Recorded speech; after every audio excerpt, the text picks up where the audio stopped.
A station and a reporter is only as good as their word. If you don't have people believing in what you say and believing that what you're saying is true and giving them the right information, then they're going to change the channel. They're going to look somewhere else to get their information.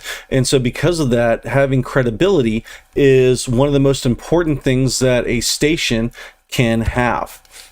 And wrong button. So one of the cases of credibility was a anchor named Brian Williams. He was one of the biggest and most trusted names in television. He was the head of NBC Evening News. So after your 5 p.m. local news, you would have the 6 p.m. national news that would come straight from NBC. And Brian Williams was the lead anchor for that. And after a while, it had come out that he had lied about one of his biggest stories. And so at one point, he said that he was at one particular place doing something. When it came out that he wasn't, he lied. And so then people started thinking, well, if he's lying about this story, what else is he lying about? And because of that, his credibility was shot. People were starting to change the channel and watch other news sources because they didn't trust what Brian was telling them. So as soon as it had happened, and after a lot of chaos started stirring around, NBC put him on a 6-month suspension. They took him off the air and they set him aside so they could figure out what was the best course of action to do regarding him, his credibility, and the contract that he signed. So in the end, they wound up moving him from the mainstream NBC nightly news to a secondary channel called MSNBC, where they would use him for breaking news stories and special events anchor. He wasn't even one of their main anchors. So because of all this, he lost his credibility. And if stations and that's one of the things is with a reporter, an anchor, or a station, people have to be able to rely that the information you're presenting them is truthful and accurate and credible. And if that winds up becoming not the case, then you're going to wind up losing viewerships.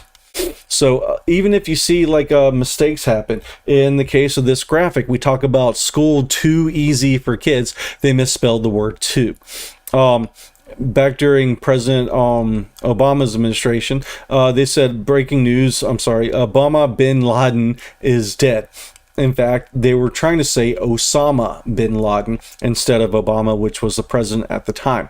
So this typo caused a lot of people to make fun of that station. And again, they were like, if we can't trust the station to get this information right, what else is wrong? I talked a little bit earlier about non-traditional news and non-traditional ad revenue. And this one station, Local 15, had this really cool idea with electronic billboards that they would take whatever the current tweet on their channel was and put it up on this this digital billboard in real time. And then at one point, their Twitter feed said 3 accused of gang rape in Monroeville. And then right next to it are 3 smiling people. The pictures happen to be their 3 main anchors, their 2 news or their news, sports, and weather, I believe, or their 2 news and weather.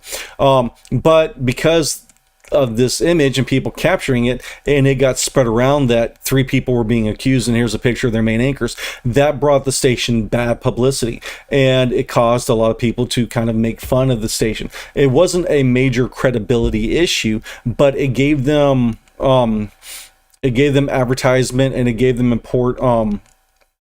attention, but not in the way that they had wanted. So in many ways, these stations had lost some of their credibility through mistakes and errors that they made that made it either on air or drew attention to the station in ways that they didn't want. So we had something similar almost happen to us at Trojan Vision. We have a production every year called the Helen Keller Lecture Series, where we get people who have a disability and overcome that disability to come to the lecture series and present.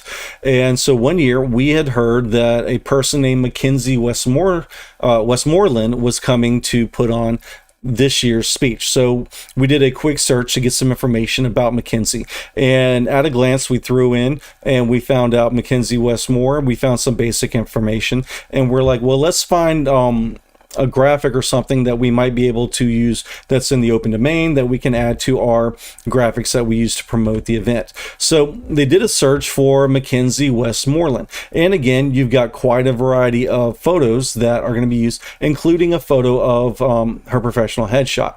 And so they had considered using something like this for their promotional marketing if it was available for them to have access and if they had the rights to use it. Well, come the morning of, they realized that someone had come up and said, I've seen Mackenzie, and I know that Mackenzie is not a blonde female. They are a blind male with brown hair and a beard. And so they had realized that when they had done the search, that they had actually done a search for Mackenzie Westmoreland, that Google just shortened it to Mackenzie Westmore.